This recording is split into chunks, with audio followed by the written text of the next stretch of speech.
Hello friends. So it has been quite a while since I've done a gardening video.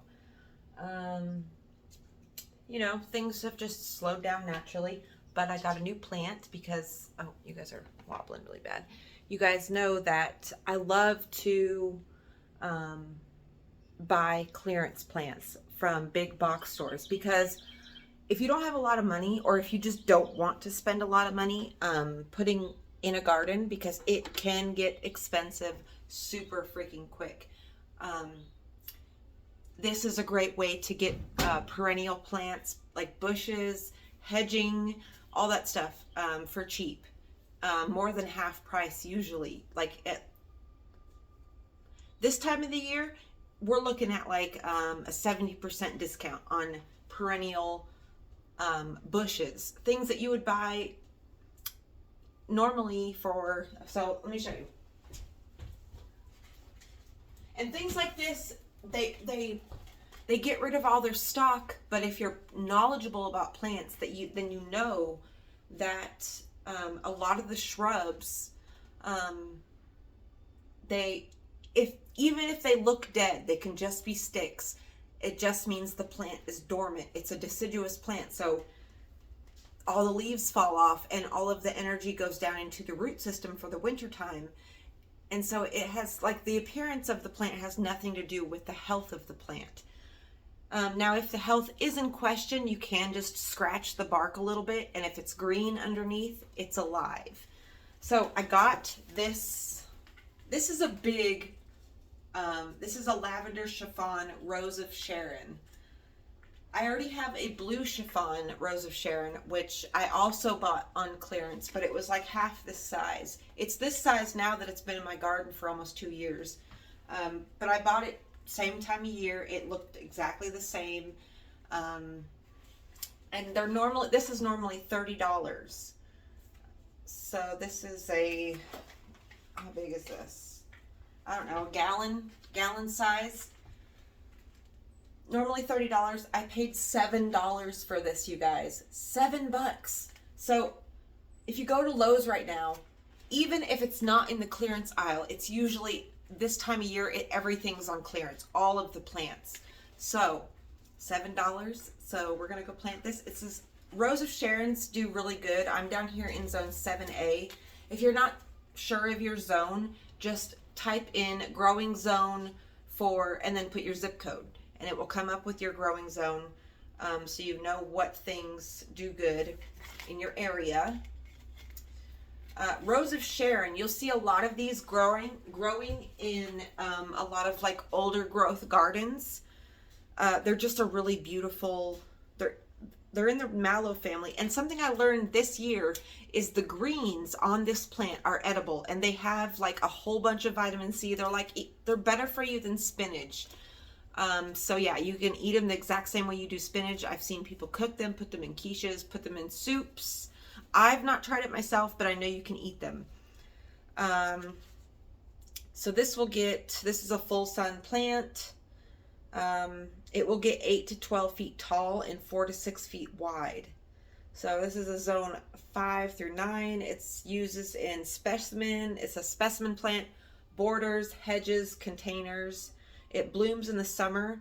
It blooms around the middle to end of June here in zone 7A where I'm at. And I love the chiffon varieties. Normal Rose of Sharon, they have like just like a typical mallow looking or hibiscus looking flower, but the chiffon varieties, they have like a double flower, and they're really frilly, and they're just so beautiful. Let me see if I can get it real close so you guys can see. If you go back in my videos, you can see my blue chiffon Rose of Sharon. It's gorgeous. It is so dreamy. I've also been collecting seeds from that, and I'm going to try to plant those up. So let's go out. I want to start planting up my hill some more, and continuing the fence up the hill, because from the road, a lot of things, my yard is so big, there's like so much open space that a lot of the plantings just get lost. So let's hope this does something up there. So let's go up to the hill. It's been really cold here the past little bit. You can see it's all looking pretty dead. There are still a few things alive, like the foxgloves and the yarrow and all that. But I want to take this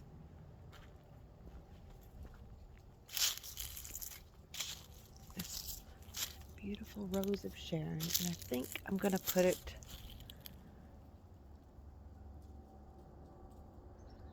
I don't know where I'm going to put it. Let me figure out where I'm going to put this. So we got a lot of space for it. You know, this spot down in here, this whole like little hill area, or I might put it where that rake is at. Yeah, let's put it there. Okay, let me go get my shovel and everything. The kitties have been cooped up. Okay. Got the hole dug.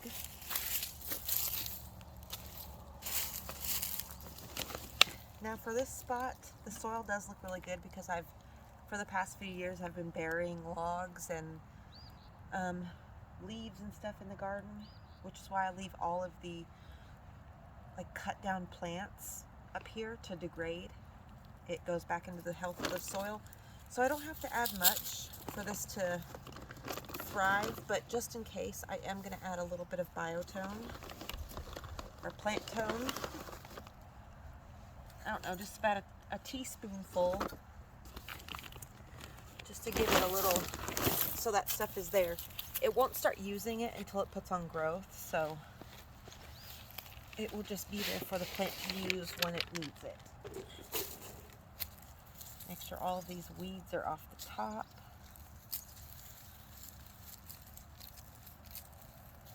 Make sure these roots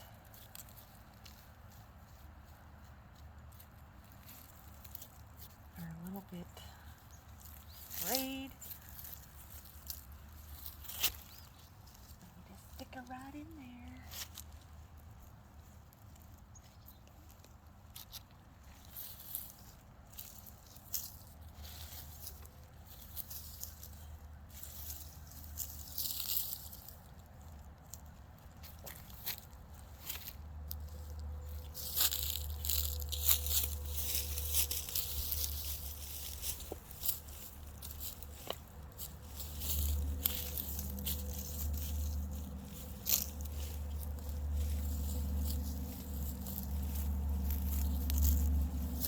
Oh.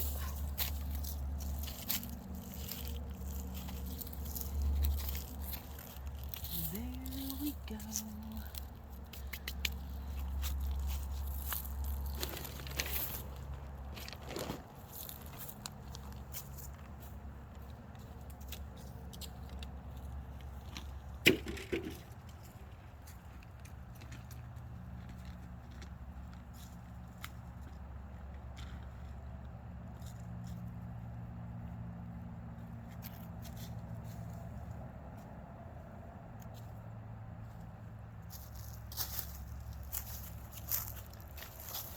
Okay,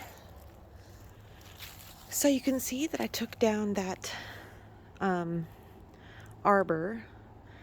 It was totally broken. It was like a $35 one I got off of Amazon. I took it down, and I'm going to take down that wood that's there too. And I'm going to put up a couple, like 4 really tall T-posts, and I'm going to put up this into an arch. Probably not today, but because it's going to take a little bit of work to move plants around and stuff, because there's a whole bunch of like fennel over there on the ground right here. But yeah, everything's looking good. I've been cutting this this bush into a tree form. You could see I've been clipping all of the internal growth out, One, because I like to see the birds, and so they have a place to sit. Like, just if you look back at my videos, you guys, just a few years ago, this was like a couple feet tall, and it's like very quickly turned into a little tree, which is really nice. The yuccas are all doing good. I did move some yuccas. So we've got, I'm going to be calling this the Hall of Yuccas, because I've moved a bunch of yuccas up there from in the wooded area, and I moved them along this stairway right here, so you could see one right there, there, there. There's one there. I moved these two last year, which is why they're doing significantly better than the ones up top. But yucca is one of the few things I've found that survives underneath this walnut tree. Which I have found a lot of stuff that does survive underneath it. That's why you never should just like listen to old wives' tales and not test them. Because a lot of times they're not fully accurate, and it's just something somebody heard and then they just applied without testing it.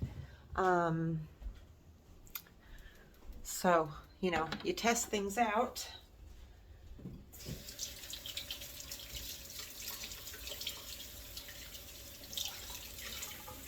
Oh, and the best thing, if you're a gardener, and you're a person who doesn't like to have really dirty nails, I hate to have dirty nails.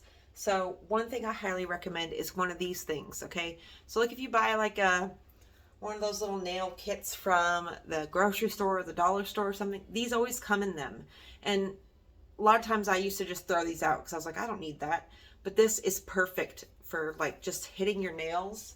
I usually put soap on the top, and then I do my nails. And my nails, I even do the top, my hands, everything. And it really helps a lot better than just washing your hands with soap and water.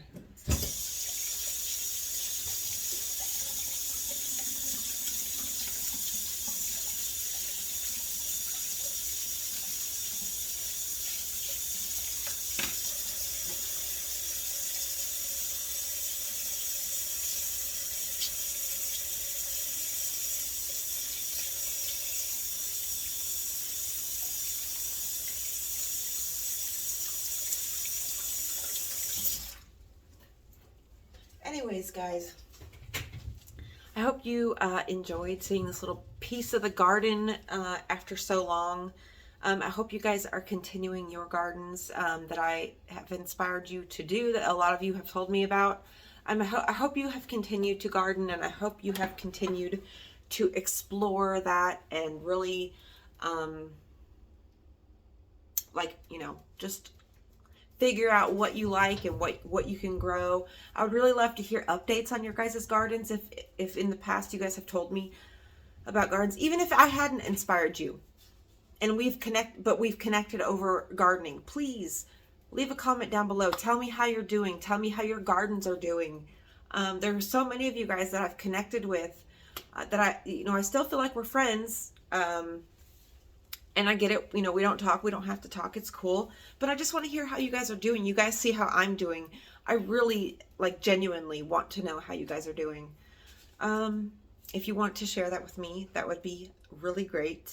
And yeah, I love you all so much. You can keep up with me better on TikTok. I post there more regularly just because it's shorter, it's more condensed, it's quicker, it's easier. Yeah, my channel's growing over there, so that's really good. I would love to have you over there. And it's basically the same content here, but, you know, snippets. So yeah, I love you all. I'm doing really good. I hope you're doing good. And I will see you again soon. Bye.